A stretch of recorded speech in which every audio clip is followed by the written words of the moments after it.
Nikodemus itu pada awalnya kan tidak percaya. Bagaimana mungkin seseorang yang sudah tua dilahirkan kembali ke dalam perut ibunya? Dia mengatakan begitu. Dan ini juga masih menyangkut soal yang kemarin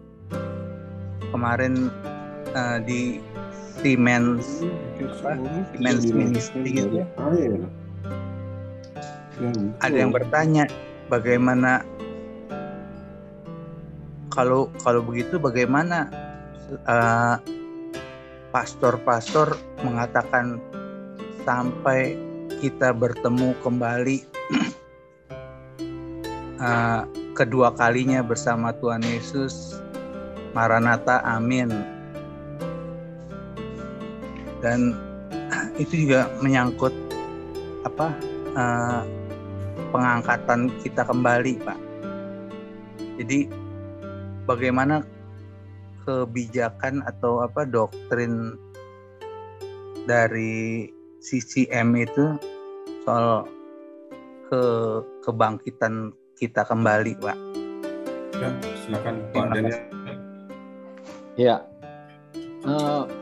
mengenai ini kan pertanyaannya Pak Albert ini kan dikaitkan dengan sharingnya Pak Girsang kemarin ya, betul ya Pak Albert ya, tentang orang-orang atau Anda katakan gereja berdoa dan mengakhirinya atau berdoanya dengan sampai Maranatha, Tuhan Yesus datang kembali ya, betul ya Pak Albert? Iya, iya. Pemahaman yang mereka anut atau gereja-gereja anut tentu tidak sama dengan apa yang kami atau CCM pahami, dan kami tidak ingin menjadi hakim atas orang-orang lain ya. Tapi pemahaman yang kami pahami adalah bahwa Kristus ini sudah datang ya, sudah datang kepada kita. Bagaimana mungkin kita dapat disebut manusia baru atau manusia ciptaan baru jika Kristus yang roh itu belum ada di dalam diri kita? Ini perlu kita renungkan. Nah, mungkin perlu juga saudara-saudara kita, para pendeta yang lainnya juga merenungkan. Bagaimana mungkin kita bisa mengklaim diri kita adalah tubuh Kristus jika sang kepala belum bersatu dengan tubuhnya? Ya, itu yang pertama. Yang kedua, kedatangan Kristus itu tidak datang dengan tanda-tanda fisik lahiriah. Kita sudah tahu di dalam Lukas 17 ayat 20 itu berkata demikian. Atas pertanyaan orang-orang Farisi, apabila kerajaan Allah akan datang, Yesus menjawab katanya, kerajaan Allah datang tanpa tanda lahiriah. Jadi Kristus beserta kerajaannya tidak pernah datang dengan tanda-tanda lahiriah itu. Ini yang kita atau CCM pahami.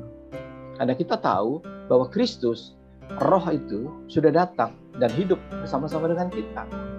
Sehingga kita hidup dengan kehidupan kita yang dimana Kristus ada di dalam kita. Kita dapat mengerti setiap perkataan Kristus, setiap perkataan firman, setiap apa yang tertulis di dalam Alkitab. Itulah sebabnya kenapa Nikodemus tidak bisa memahami perkataan Yesus. Atau kalau kita sekarang yang hidup sekarang ini, kita sulit untuk memahami apa yang kita baca di Alkitab. Bisa jadi karena kita belum memiliki iman yang teguh. Atau kalau di dalam Alkitab mengatakan bahwa kita ini bayi-bayi rohani.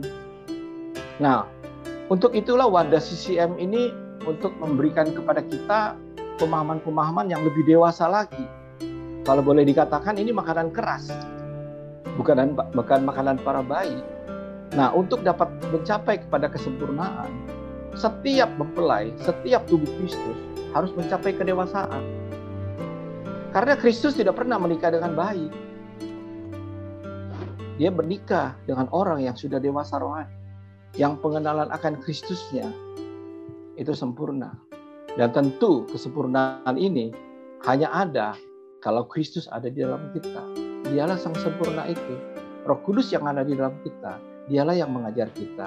Saya rasa itu, Pak Albert. Terima kasih. Ya, Pak Albert, silakan. Apakah sudah terjawab, Pak? Kalau jika belum, silakan ditanggapan lagi. Masih diberi kesempatan. Terima kasih Pak. Makasih Pak Albert. Saya lihat Pak Albert ini sering rutin untuk ikut acara CCM ini, Pak Luhut. Ya, ya. Ya, terima kasih Pak Albert.